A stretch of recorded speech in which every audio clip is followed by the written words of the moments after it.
Mnogi se pitaju zašto su žene u biblijskim tekstovima i kasnijoj praksi često u senci, bez spoljne moći i autoriteta. Ako se to čita površno, izgleda kao nepravda.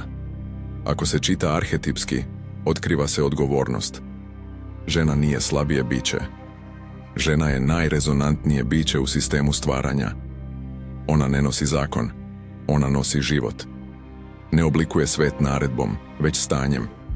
Ona utiče pre nego što se pojave reč, odluka ili struktura. Žena oblikuje dete pre nego što svet stigne do njega.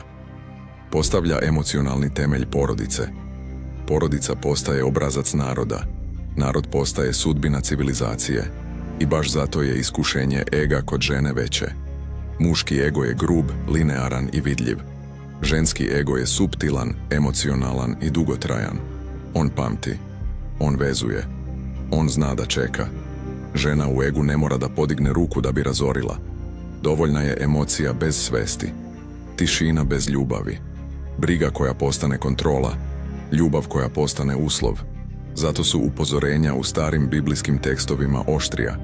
Ne zato što je žena gora, već zato što je njena moć dublja. Ako žena deluje iz ega, razaranje je sporo, ali duboko. Ako žena deluje iz svesti, isceljenje je tiho, ali planetarno. Zato su postojali ženski manastiri, ne kao kazna, već kao prostor razbijanja ega i povratka centru, iako se ta svrha kroz istoriju često gubila. Žena koja razume svoj ego prestaje da reaguje, manipuliše i kažnjava emocijom. Tada ne traži pravdu, ona postaje ravnoteža. Takva žena je mir bez kontrole, ljubav bez ucene, snaga bez nasilja i majka bez straha. Pobedivši ego, ne menja samo sebe, ona menja muškarca, dete, porodicu i tok sveta.